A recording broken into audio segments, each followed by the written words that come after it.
Good morning. Welcome to the Doug Shoe Bushcraft live stream.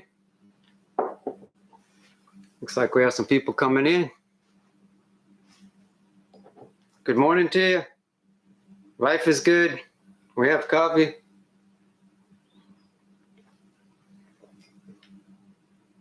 Sun's coming up.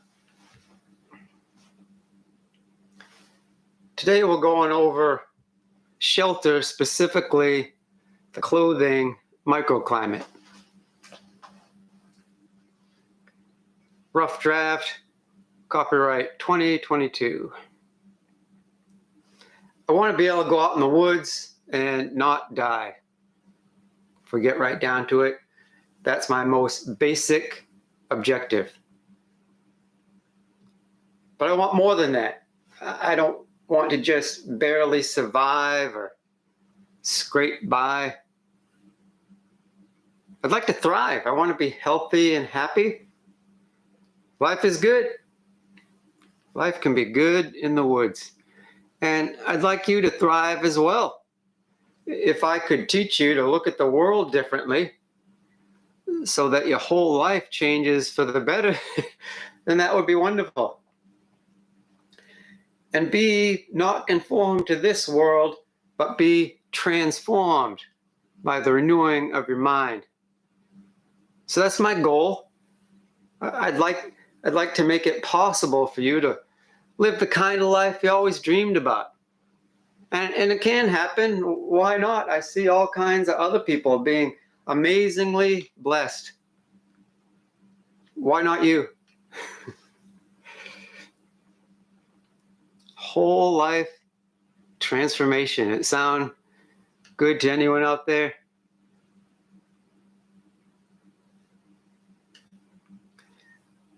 But if the least I can do is save someone's life, and that's good. Of course it is.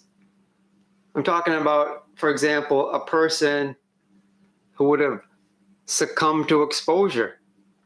His life would have ended out there on the trail, but he came here and started to learn about keeping himself safe, and you and I are working together.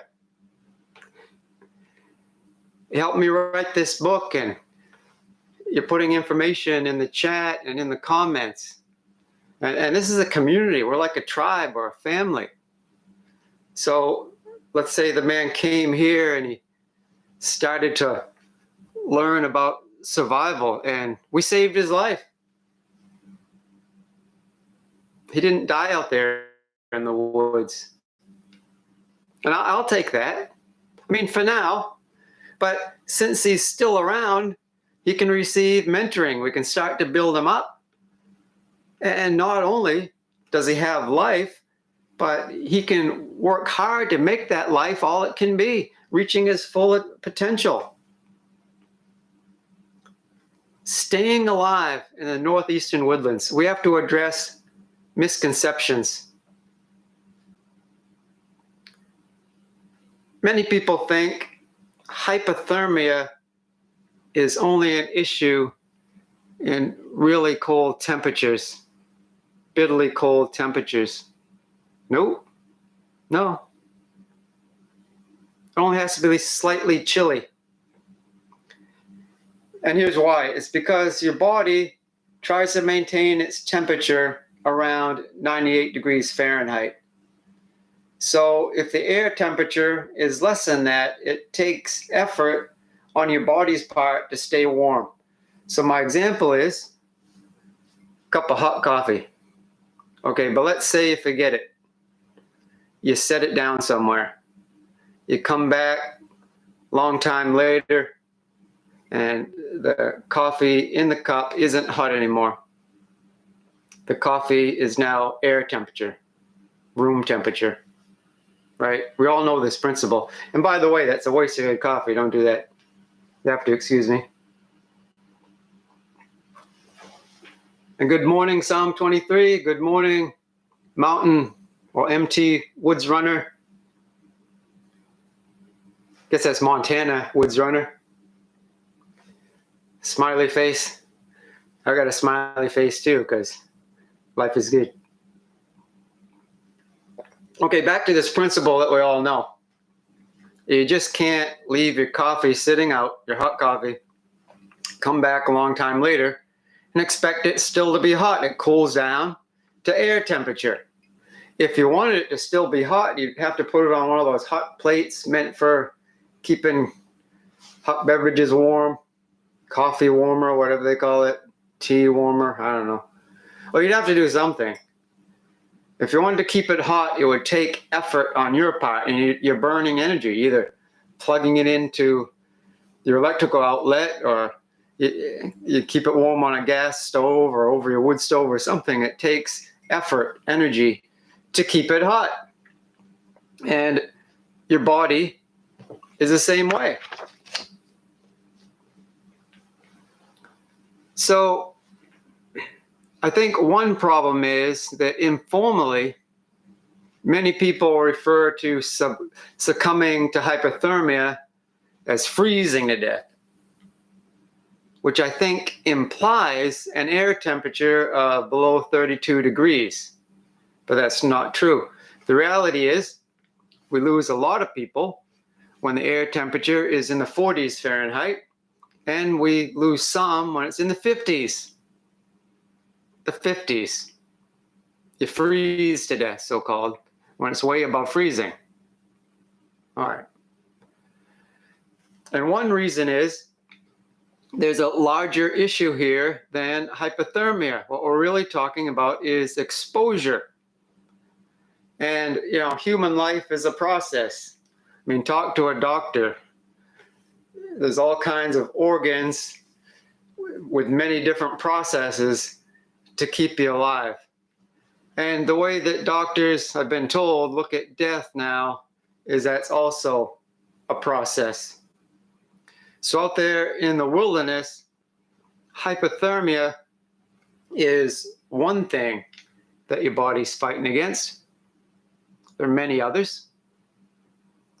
And there are things that will make you more susceptible to hypothermia. So I'll link in the description. This quote is from penmedicine.org.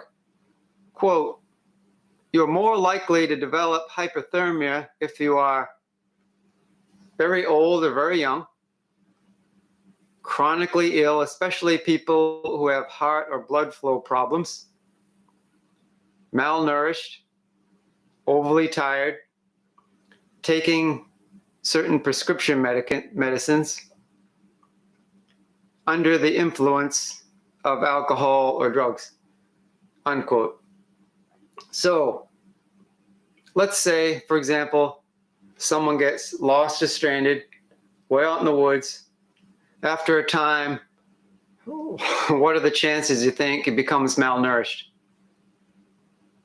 How likely would you say that is? Do you think he'd be overly tired? Because penmedicine.org saying makes you more susceptible to hypothermia. You think he'd be overly tired out there? Or lost, stranded bushcrafter? No. You think he might trip or fall or otherwise injure himself? How likely is injury? And add to that, a lot of people have medical problems. So his body is trying to fight all this. And then he gets wet. He might have fallen into a creek. Maybe there was rain or drizzle. Or maybe he got wet from lying on the ground. I mean, this isn't your nice, warm, dry living room. This is the woods. I'm talking about the northeastern woodlands specifically, not a really dry desert somewhere. Here, you sit down on the ground, your rear end gets wet. You lie down on the ground, you're wet, basically.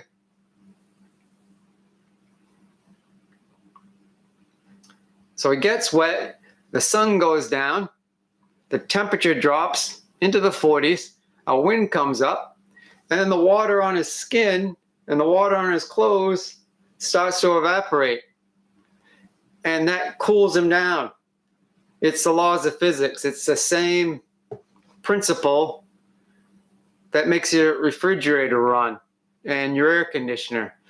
The evaporation of the water has a profound cooling effect, and it's accelerated if there's wind.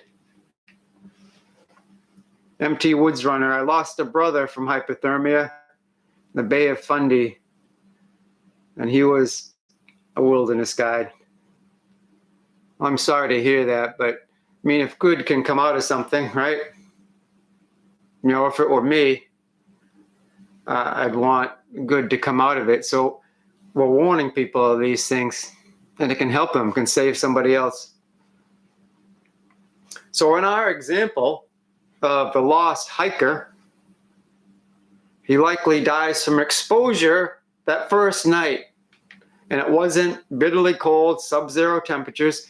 And in the afternoon, it might have been warm. It might have been the 70s Fahrenheit, sunny, felt really warm. And it can be deceptive. It's almost like a trap. And thousands upon thousands of people go hiking out in the woods,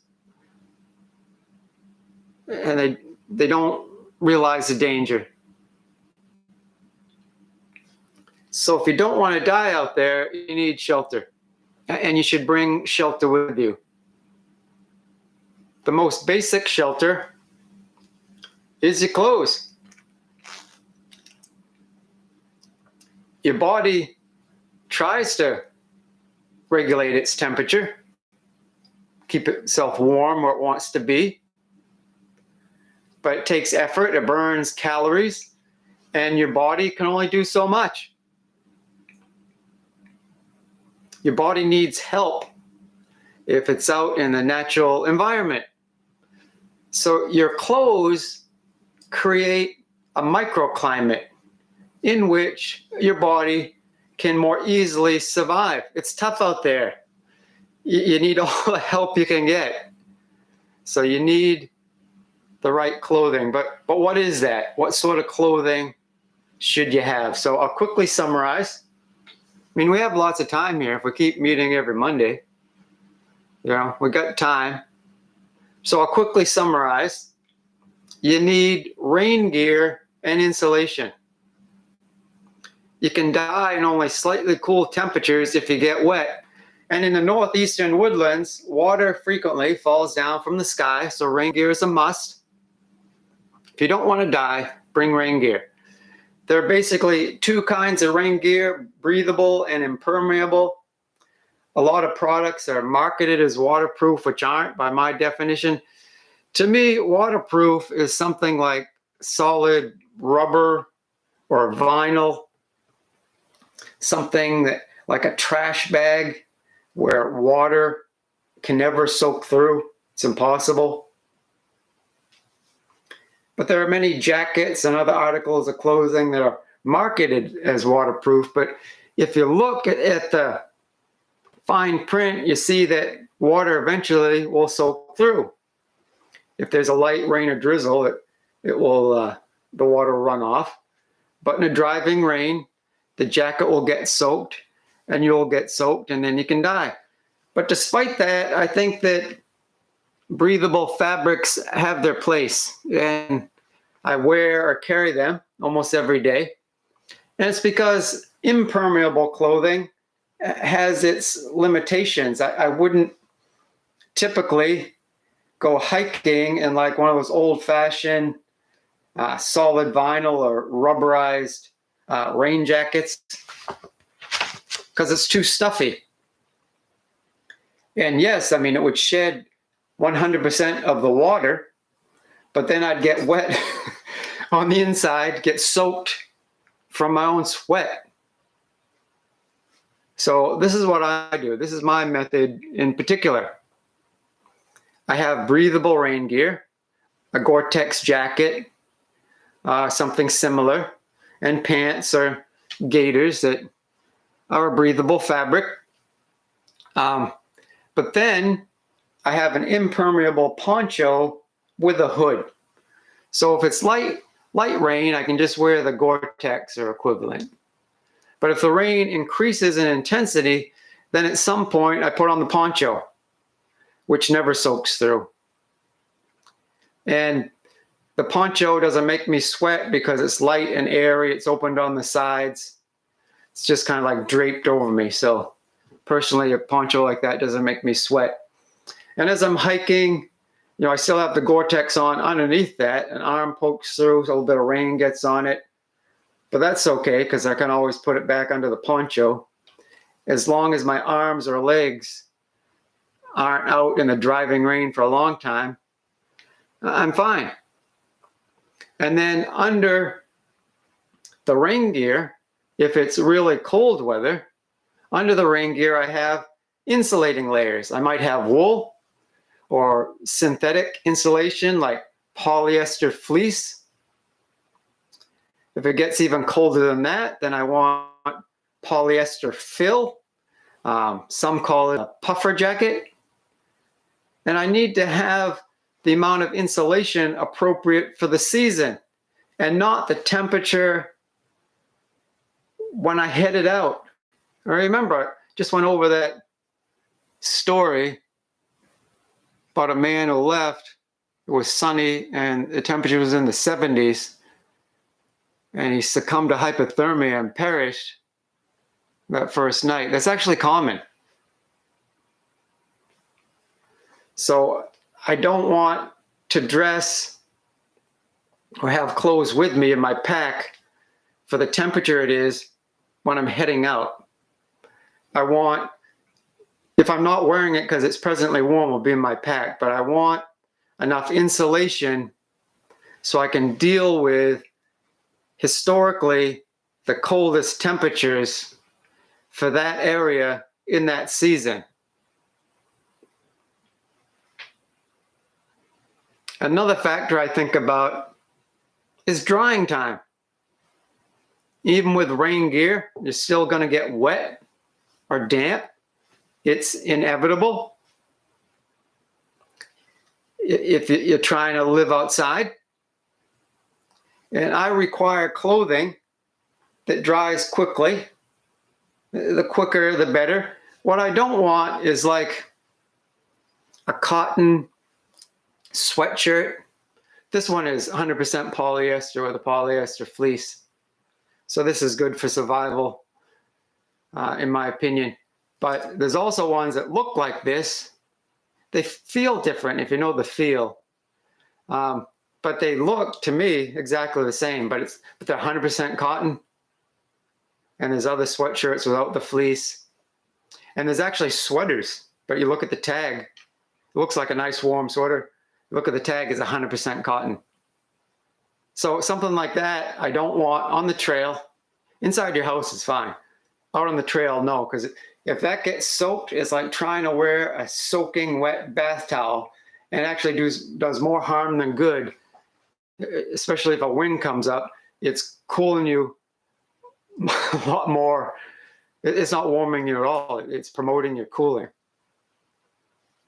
So you don't want that. And don't forget your lower half. You need long underwear in really cold temperatures. And again, I don't want the cotton long underwear. It seems like that is the most common in department stores. I go looking around. I want something synthetic, like polypropylene, polyester, acrylic, another synthetic material, which can be hard to find. You can find them online, but local stores around here anywhere, hard to find.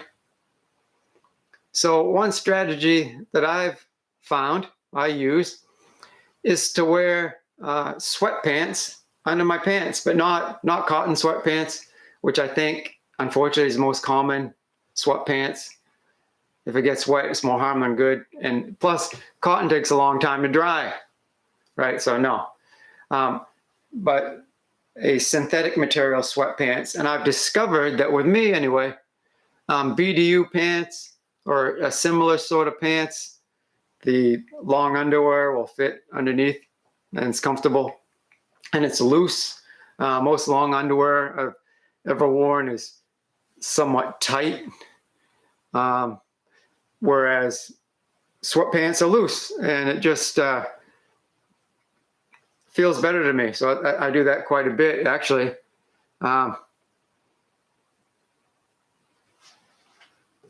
So in the following chapters, we'll be talking about shelters beyond your clothing. I consider my clothing to be a shelter. I mean, other people don't, but that's fine. I look at my clothing as my primary shelter. If I'm actually wearing it, man, it'd be hard to lose this, right? If I'm actually wearing it. But anyway, most people, when they think about shelter, they're not thinking about the clothes, they're thinking about tarps and tents. And also what I think is really the fun stuff, like Bushcraft Survival shelters that you build yourself from natural materials. We'll be getting into all that stuff. I mean, we have plenty of time if we meet every Monday morning, right? But we'll be getting to that. And also another thing we'll be talking about is shelters that already exist. Don't even have to make it. You just have to go inside the shelter made by natural processes, made by Mother Nature, right? And the animals take advantage of shelters like that. Why not you? And I realize you're not going to be able to squeeze down into a hole or some sort of natural crevice where a mouse or a squirrel goes. Okay, you can't do that. But the deer find natural shelters, right? The coyote and the bear like sleep most of the winter in natural shelters. Why not you? I mean, if you start to go for it and you see a bear, I'd pick a different one, but I'm just saying the principle. The bear basically sleeps all winter in a shelter. I think if he just tried to sleep all winter just flat on the ground out in the elements, I think he'd die, even the bear, even though God's given him that particular skill, that particular ability. I think if it was just out in the open air, he'd die. He has to find a natural shelter and go in there, right? So if he does it and it helps him, I mean, our bodies aren't the same, but we're kind of similar, especially if I put on enough insulating clothing that look like a bear, right? So there's natural shelters out there, thousands of them. You can learn to spot them and perhaps take advantage of one. In a survival situation, that could save your life. However, I don't want to depend on finding one. I don't want to have all my eggs in one basket, right? I depend on my ability to make shelter either, from natural materials, I mean. Because if I'm really sick or I get injured out there, some sort of medical condition could come on really suddenly, or a storm could come in really quickly. That can happen. Just suddenly there's an unexpected, really intense storm. Won't be able to make a shelter. So if that happened, he'd just be out there in his clothes, right? And I consider the poncho to be an article of clothing.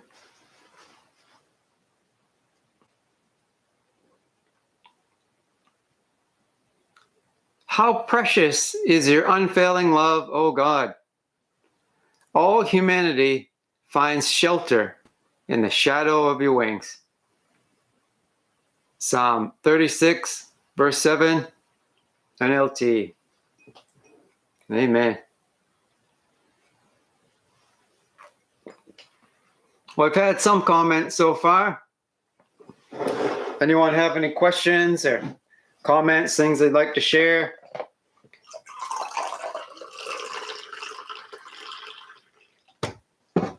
Got my reload.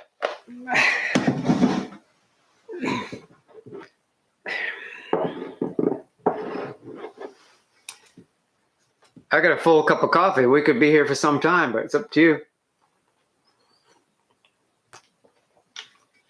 Montana Woods Runner. A poncho or lightweight tarp is cheap insurance. Amen to that. Yep. And the link is in the description right now. But before I leave, I'll put, before the end of the day, I'll put the link in the description. A particular brand of poncho I'd recommend is Arcturus. And if I remember right, their website is arcturusgear.com. Last I knew, their ponchos were $19.99, shipping included. And it's like a woven polyester with like some sort of really thin waterproof clothing. So it is impermeable, but it's very, very light. If I remember right, 11 ounces. And that's not a sponsored link. I've just used Arcturus poncho a lot. It's in a lot of my videos. And it's light, really strong, and it's impermeable. Cheap insurance. But there's cheaper ones, like the solid vinyl ones you can find for a few dollars or whatever. But I found those tear in the brush. You have to be careful with it. Or just a trash bag. Fold up a green trash bag, put it in your back pocket. That's really cheap insurance. PA Brew News. Cheers, Doug, and all. Oh, PA Brew News, cheers to you as well. I have some cool things to go over. I was thinking about signing out shortly. I can't do that. I got some gear to show you and a discount on gear. D. Kelly, I'm late to the party, but I agree on the tarp. I have cheap frog togs too. I mostly do short hikes, but people get lost close to trails all the time. I also carry a large trash bag. Well, that's what we're talking about. Amen. That's smart, D. Kelly. So, been trying to get into more of a routine on the Doug Shoe Bushcraft channel. So I've been trying to have a live stream every Monday. And it seemed like 7 a.m. was maybe a little too early. So we're trying 8 a.m. to start every Monday. And then on Thursday, 8 p.m., so Thursday night, we have a pre-recorded video, but I make it a premiere so we can talk in the chat. And I try to be there. I mean, I think I've been there every time so far, but maybe in the future someday I'd be off in the woods, but I'll try to be there almost every time. But this Thursday, the video is featuring this Harbor Freight knife, and I made a really simple mod. Okay, spoiler alert. I used JB Weld to epoxy the blade into the handle. You know, I disassembled the knife, put JB Weld all over there, really generously assembled it, let it dry for 2 days, and then I really was beating the tar out of this for an afternoon to see if it would hold up. Because I did an earlier video and the blade was wobbling so much, I thought it was going to fly out or could fly out and hurt me or somebody else. So I stopped the test out of the knife was becoming too dangerous. So my conclusion was this wasn't good for survival or even daily utility. But with that really simple, quick mod, could it possibly be a practical knife? So that's Thursday, 8 p.m. I'll see you there. Montana Woods Runner, yep. 55-liter drum liner. Yeah, excellent. I found one of those beside the road once, and oh yeah, really rugged, lightweight kind of tarp thing. Okay, what else we got? Got another knife from Dispatch Knives. Excellent. And this one's looks similar to a little Mora to me, especially the sheath. Snaps in. They have different colors. This one they call Green Desert. I guess green and desert. And Dispatch Knives doesn't have any catchy, cool names. Maybe they should start doing that, but that's a Doug Shoe suggestion. So I'm calling this one the Bushcrafter Backup because it's small, it's light, it's really handy.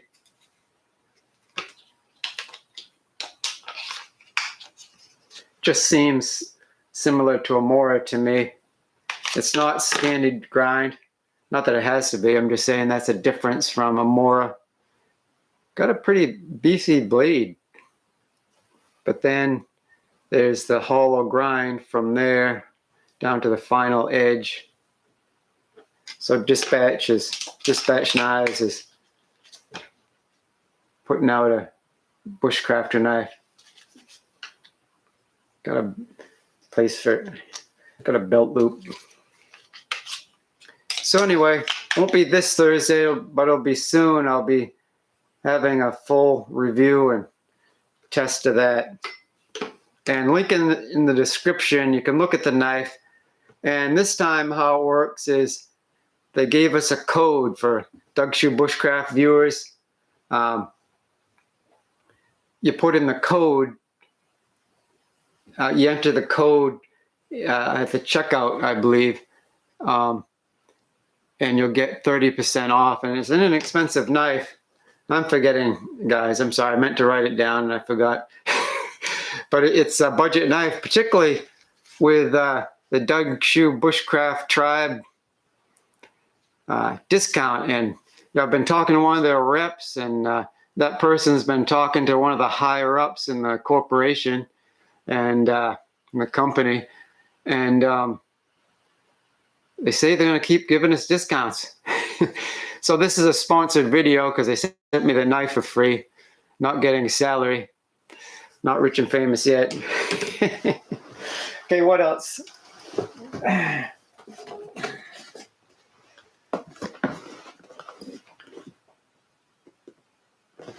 PA Brew News. I carry a trash bag in my back pocket. Luckily, I haven't needed to use it as shelter.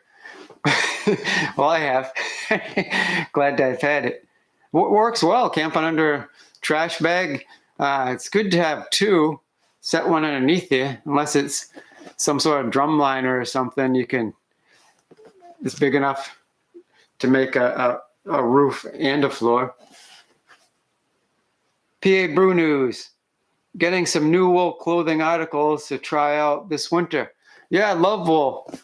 Feels really warm to me, cozy. It seems to me, maybe I'm crazy. I meant to look it up, see if there's a scientific basis for this or not. But it seems to me when I'm wearing nice wool sweater, the wool itself seems to generate heat.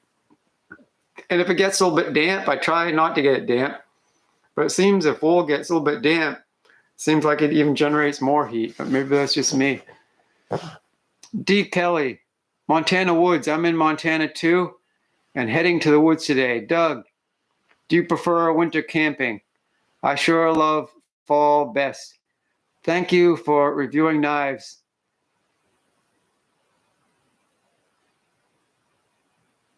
They are an oddly complicated topic. Yeah, I like camping every time of year. Fall and winter might be my favorite because no bugs. Mosquitoes can be really intense in New Hampshire, Maine, Quebec.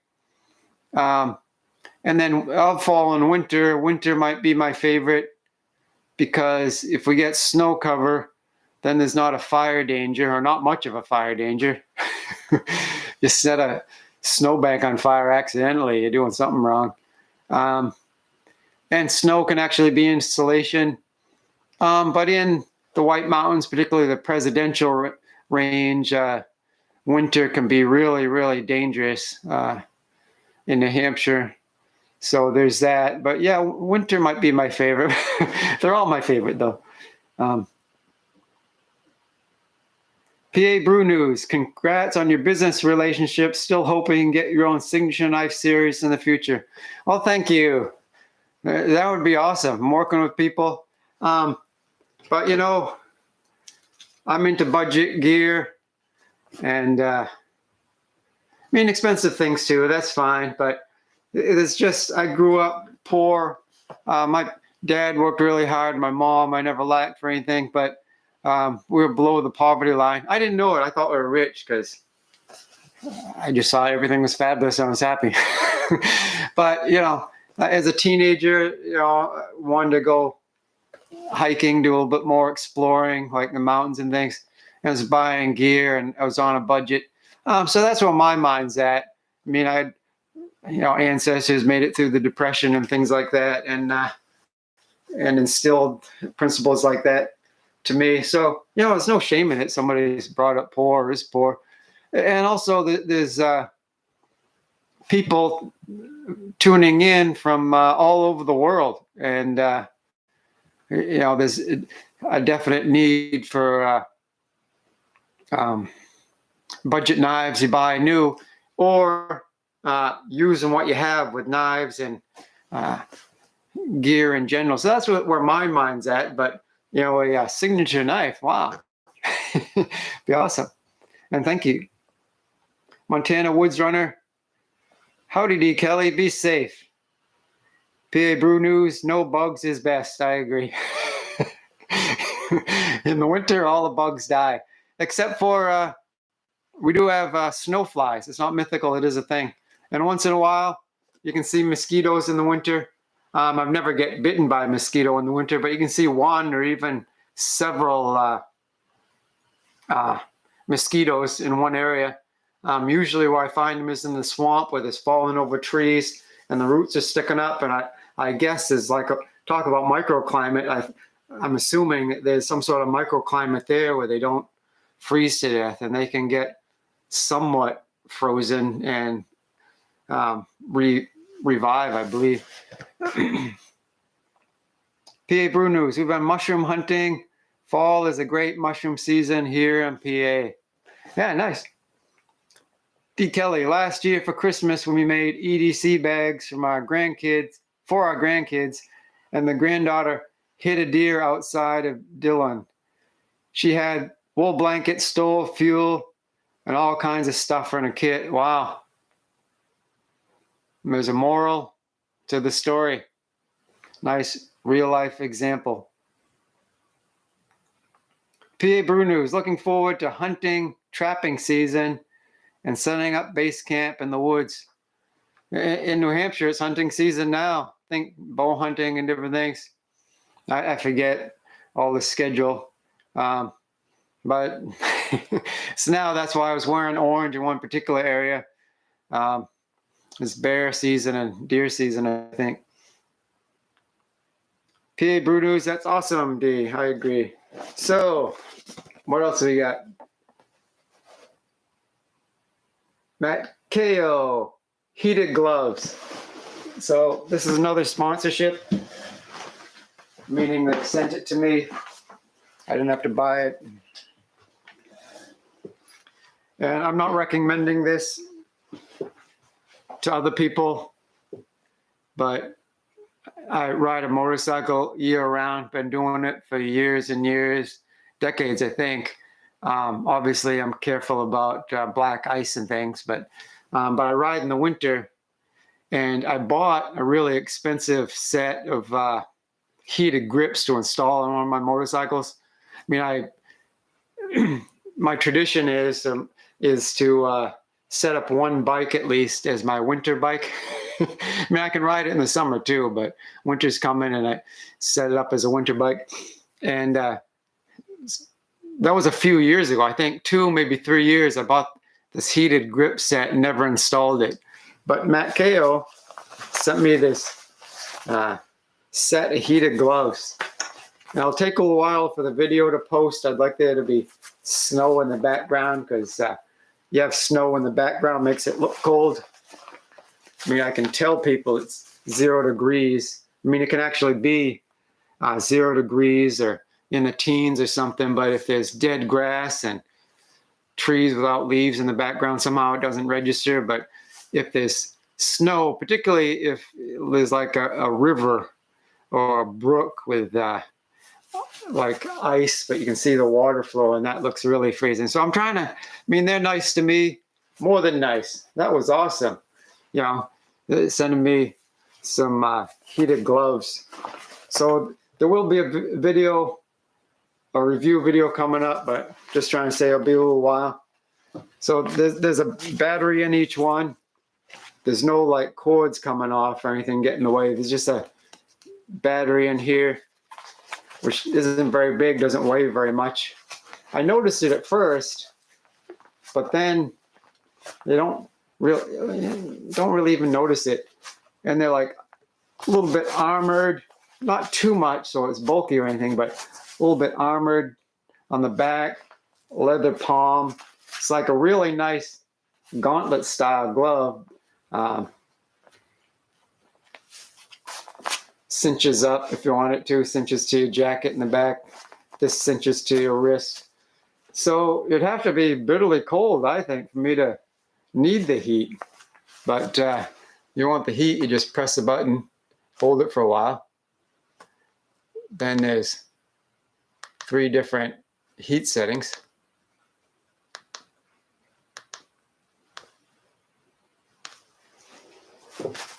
And I went out in the woods and tried them, and it's just not cold enough yet. It was just toasting my hands off.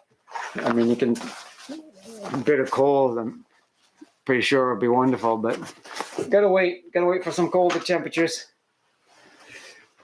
Okay, who we got in the chat?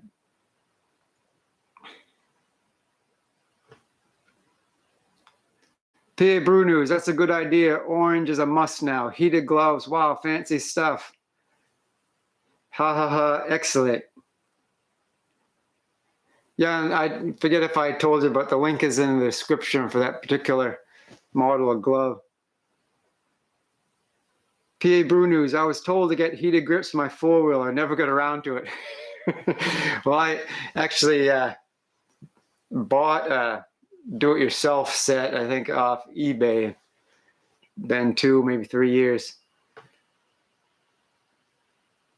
Yeah, I'm going to apologize. I'm an American, and I don't want to say your name wrong. I'm sorry. I'm going to try to pronounce it. Lesfo Oro Dericorius. Hey, is that Greek? Are you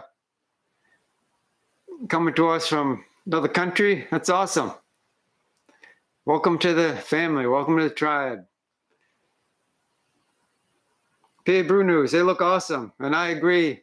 PA Brew News, my friend got a heated vest on Amazon, but cheap. He loves it. I forget if I got mine from Amazon or eBay now, but it's a vest, and it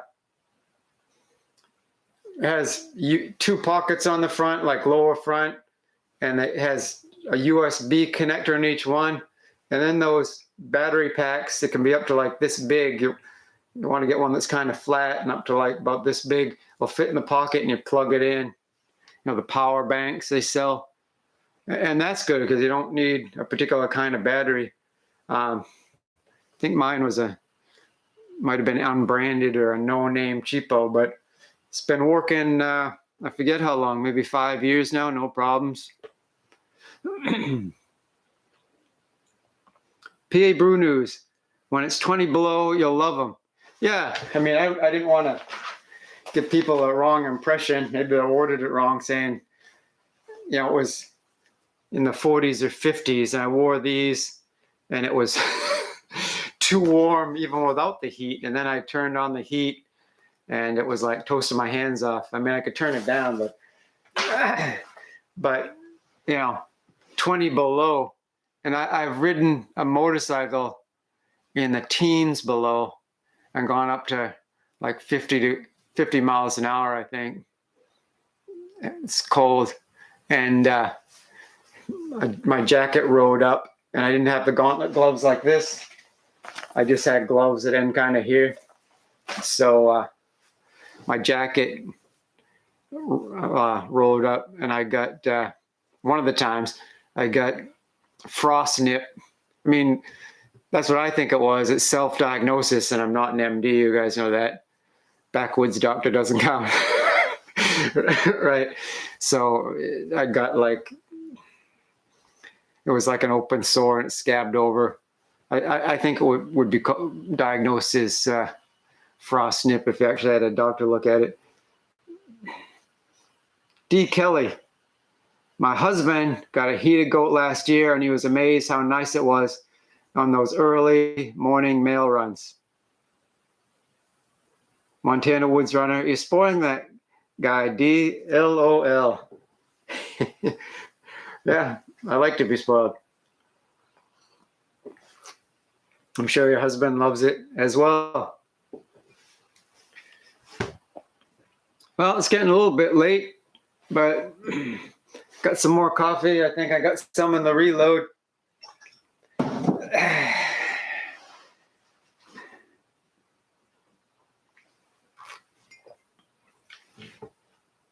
Life is good.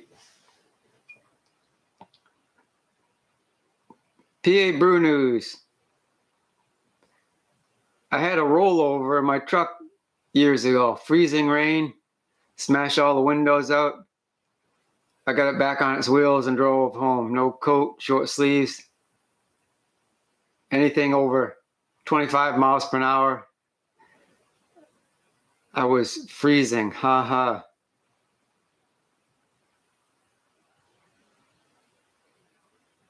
Wow. Cheers to you.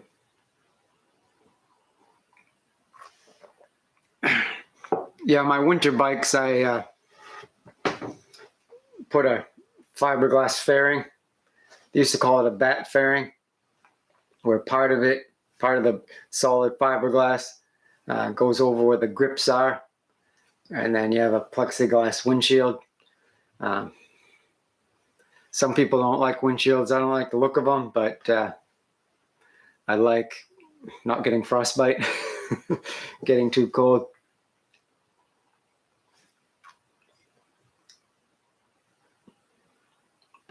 Yeah, I need a windbreak. Yep. Okay, guys. I think that's about it for this live stream. Try to have one continuing every Monday morning. So hope to see you next Monday, 8 a.m. And again, this Thursday, there's a video, 8 p.m. We're going over the Harbor Freight survival knife. I'm going to try to do a really simple mod to make it rugged and practical. So I hope to see you then. I set up the video as a premiere, so I'll be there, not live, but talking to you in the chat. So I hope to see you then, and God bless you.